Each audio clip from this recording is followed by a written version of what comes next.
Hello students, hi I am Harpreet Singh, biology teacher from Fun Edu. तो जैसे आपको पता है कि हमने बहुत सारी सीरीज़ अभी मैंने कंप्लीट की हैं। तो आज हम नए एक 8th क्लास का जो चैप्टर सेकंड है माइक्रो ऑर्गेनिजम्स फ्रेंड एंड फो, इसको डील करेंगे और कोशिश करेंगे इसको भी कंप्लीट करें। जो भी आपकी एनसीईआरटी की बुक है उसको एक एक वर्ड को हम आपको सिंप्लीफाई करके आपके सामने रखें। तो स्टूडेंट्स, जब कभी भी आप किसी यूनिट को स्टार्ट करते हो तो उस यूनिट का चैप्टर का जो नाम है, जैसे यहाँ पे माइक्रो ऑर्गेनिज्म फ्रेंड एंड फो, तो इसके अंदर ही सब कुछ है। तो सबसे पहले हमें इस यूनिट का मीनिंग को समझना है, उसके बाद हम आगे चलेंगे। तो सबसे पहले आज इंट्रोडक्शन ही करेंगे हम, इंट्रोडक्शन के बाद आगे चलेंगे। तो सबसे पहले बात आती है माइक्रो ऑर्गेनिजम्स हैं क्या। So micro organism itself consist of two word, micro and organisms. So micro का मीनिंग यहाँ पे होता है that is very small. So कितना स्मॉल, क्योंकि अब बच्चे पूछेंगे सर हर एक चीज़ का कोई लिमिट होता है, कोई नंबर होता है, तो माइक्रो का क्या यहाँ पे मीनिंग रहेगा। Organisms, organism is living organism. So वो सभी ऑर्गेनिज्म जो कुछ करेक्टर्स शो करेंगे, जैसे ग्रोथ करेंगे, डेवलपमेंट करेंगे, रिप्रोडक्शन करेंगे, एक्सक्रीशन करेंगे, हम उन सभी चीज़ों को ऑर्गेनिजम्स का नाम देते हैं साइंस बायोलॉजी के अंदर। जैसे प्लांट्स हैं, एनिमल्स हैं, माइक्रोब्स हैं, ये सभी ऑर्गेनिजम्स हैं।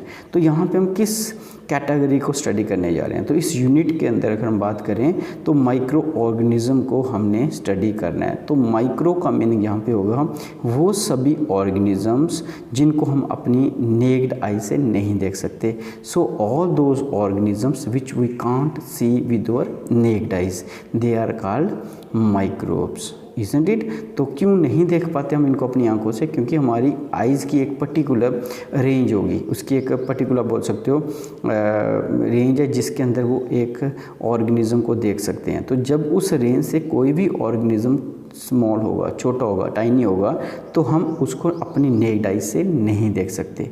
तो फिर बच्चों के दिमाग में सर अगर हम आंखों से देख ही नहीं सकते तो इतनी सारी डायग्राम्स हैं यहाँ पे हमारे पास, इतना कुछ है, जैसे बैक्टीरिया, वायरस, इतने जो छोटे हैं उनको कैसे देख पाते हैं। तो बच्चों इनको देखने के लिए हमें क्या चाहिए, एक इंस्ट्रूमेंट चाहिए जिसके अंदर ऐसे ऐसे लेंस लगे हुए हैं जो उसी छोटी सी चीज़ को, उसी छोटे से माइक्रो ऑर्गेनिज्म को 100 गुना, 100 टाइम्स, 400 टाइम्स, 1000 टाइम, इवन कि 1 लाख टाइम भी बड़ा कर सकता है। और ऐसे ही इंस्ट्रूमेंट्स को नाम दिया गया माइक्रोस्कोप्स। सो इन ऑर्गेनिज्म को देखने के लिए हमें क्या चाहिए, microscopes.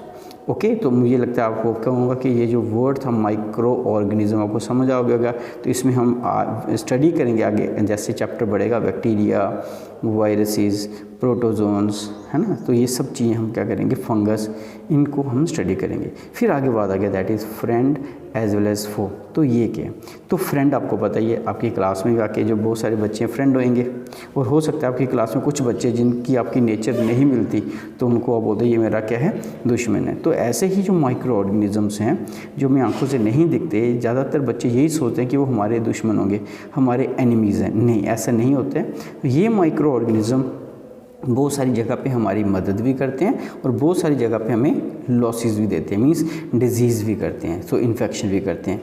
It means micro organism क्या है, हमारे फ्रेंड्स भी हैं, क्योंकि हमारी बॉडी में ये हमें हेल्प भी करते हैं, हमें प्रोटीन्स भी देते हैं, हमें बहुत सारा फूड भी इनसे मिलता है और हमें बहुत सारी मेडिसिन्स भी इनसे मिलती हैं। साथ ही साथ हमें ये डिजीज़ भी लगाते हैं, इसलिए हम इनको क्या बोलते हैं, they are also foe, means they are enemies, isn't it बच्चा। तो ये था हमारा दैट इज़ कि जो हमारे पास क्या है, माइक्रो ऑर्गेनिजम्स हैं। चैप्टर जो है माइक्रो, उसमें हम क्या क्या करने जा रहे हैं, इट मीन्स इस यूनिट के अंदर हम स्टडी करेंगे माइक्रो ऑर्गेनिज्म के सभी एस्पेक्ट्स को, कहाँ से ये मिलते हैं, क्या इनका फ़ायदा होगा, कौन कौन सी कैटेगरीज़ के ये ऑर्गेनिजम्स होंगे। साथ ही साथ ये हमारी बॉडी के अंदर, हमें इन्वायरमेंट के अंदर किस तरह से फ़ायदा देंगे और किस तरह से ये हमारी बॉडी के लिए हार्मफुल है, कौन कौन सी डिजीज़ ये हमें लगाएंगे। ओके स्टूडेंट्स, तो let's start with the chapter.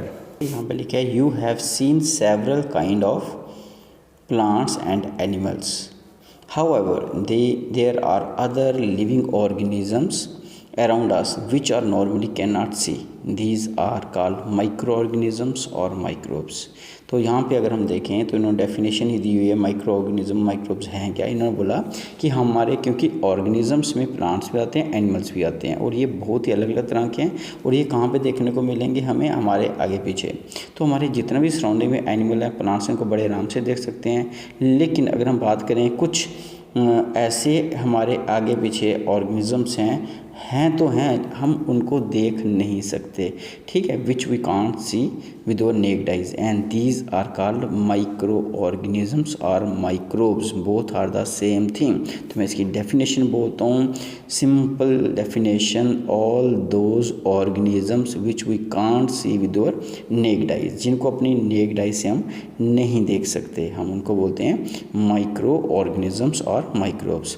अब आगे इन्होंने एग्जाम्पल दी हुई है। अगर हम एग्जाम्पल की बात करें, you might have observe during the rainy season moist bread gate spoiled and its surface get covered with greyish white patches. Observe these patches through a magnifying glass. You will see tiny black rounded structures. तो simple अगर आप देखो कि अगर आपके पास एक bread है, अगर उस ब्रेड को आप रख देते हो ओपन, उसको अगर सील करके नहीं रखते हो ओपन रख देते हो, तो आप ऑब्जर्व करोगे कि रेनी सीजन में सिर्फ और सिर्फ हर एक वर्ड का मीनिंग है। एनसीईआरटी की बुक बहुत ही अच्छी बुक है और इसको पढ़ोगे तो आगे काफ़ी दूर पहुंचोगे क्योंकि इसमें एक एक वर्ड का मीनिंग है।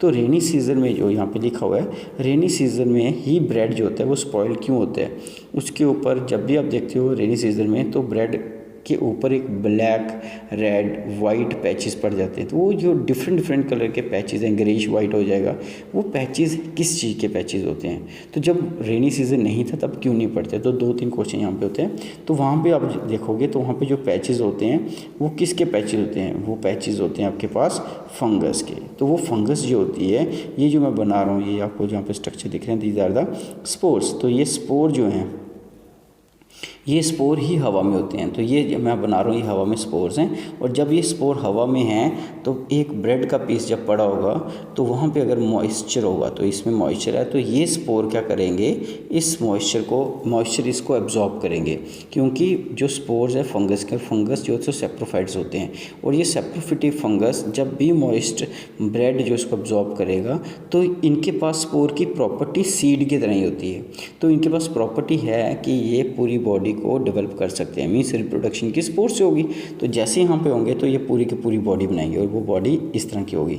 तो आपको वहाँ पे जो राउंडेड स्ट्रक्चर दिखेंगे वो ये होंगे स्पोरेंजिया, फ्रूटिंग बॉडी होती है जिसके अंदर स्पोर्स होते हैं। तो ये बड़े जल्दी रिप्रोडक्शन होती है, बड़े जल्दी ही ये डेवलप कर लेते हैं। तो ऐसा स्ट्रक्चर आपको देखने को मिलेगा और इस स्ट्रक्चर को आप बोलते हो फंगस। तो यहाँ पे क्वेश्चन था, do you know what these structures are. तो ये क्वेश्चन था आपका, क्या स्ट्रक्चर्स होंगे। तो मैंने आपको आंसर दे दिया, ये फंगस होंगे।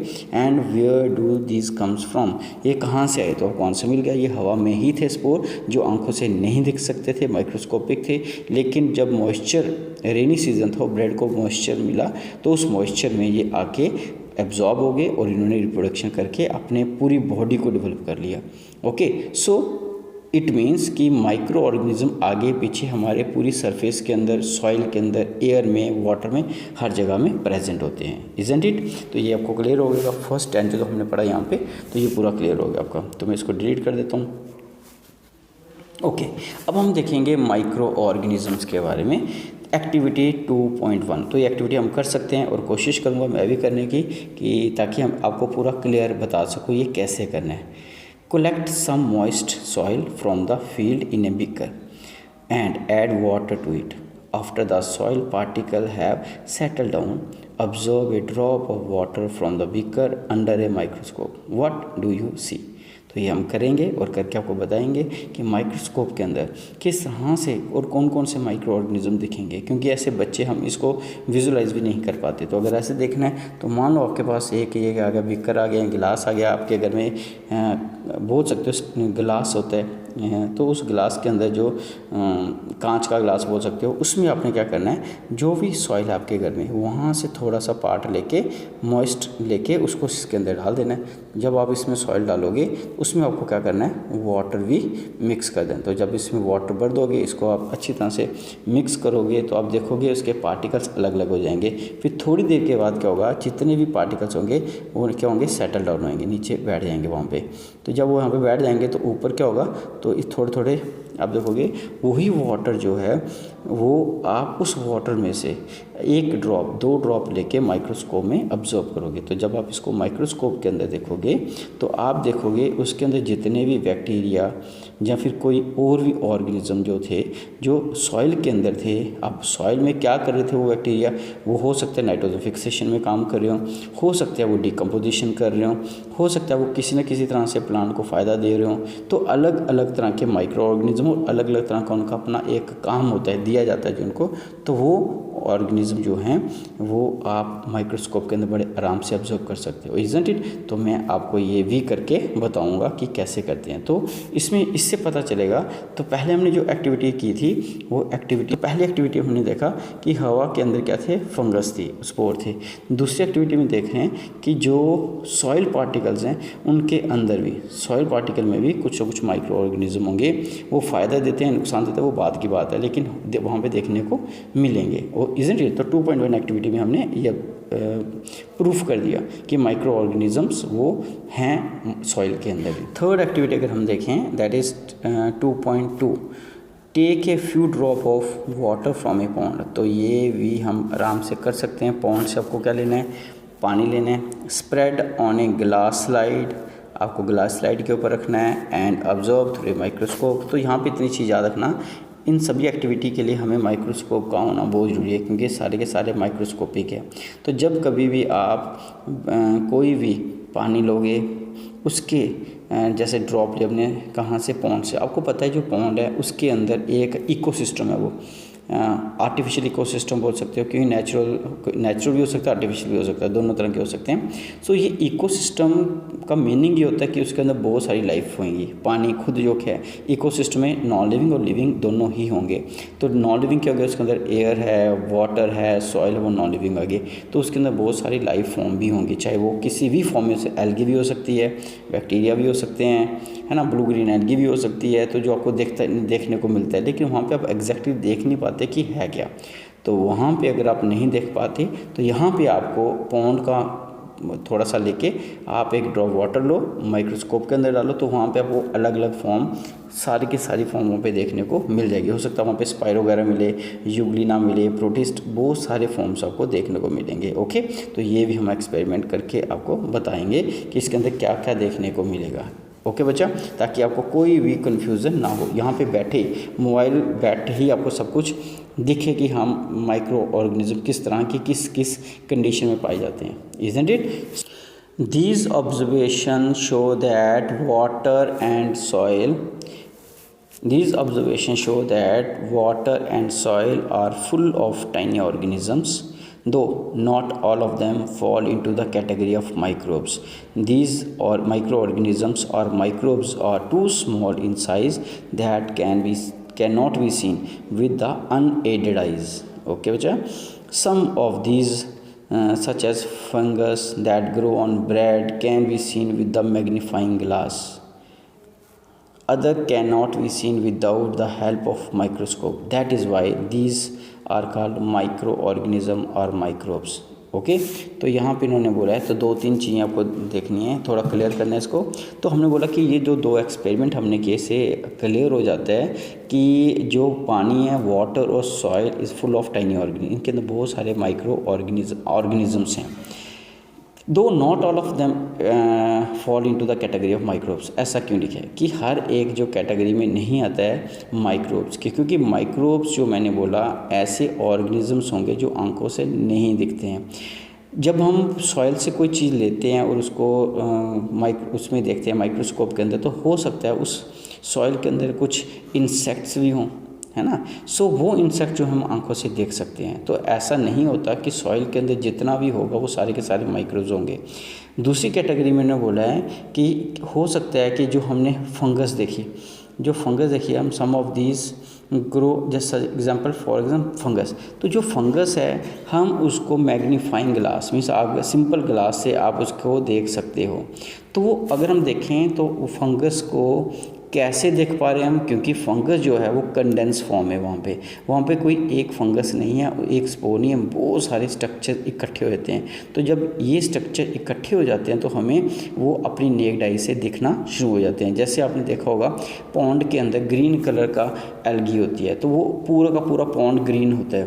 तो अगर हम उसको एक सिंगल इंडिविजुअल को देखें, एल्गी को देखें, तो हम उसको आंखों से नहीं देख सकते, लेकिन वहाँ पे मिलियन एंड ट्रिलियन जो होती हैं एल्गी इकट्ठी हो जाती हैं कंडेंस फॉर्म में, तब हम उनको अपनी आंखों से देख पाते हैं। सो यहाँ पे भी ऐसा ही होता है फंगस के केस में। तो यहाँ पे जो फंगस होता है उसकी बहुत सारे माइसीलियम हाइफे इकट्ठे हो जाते हैं, और जब कंडेंस फॉर्म में होते हैं तो हम उनको देख पाते हैं मैग्नीफाइंग ग्लास के अंदर। ओके, तो इस चीज़ को क्लियर कर लेना। तो यहाँ पे एक वर्ड आया था अनएडेड आइज। अनएडेड आइज होता है कि ऐसी आइज जिनको हम यहाँ पे हमने कुछ भी यूज़ नहीं किया हुआ। ओके, मीन्स नेक्ड आइज, अपनी सिंपल आंखों से उनको नहीं देख पाते। तो ऐसे ही ऑर्गेनिज्म को बोलते हैं माइक्रो ऑर्गेनिज्म, क्योंकि हमने वहाँ पे माइक्रोस्कोप के बिना उनको नहीं देख सकते। Okay students.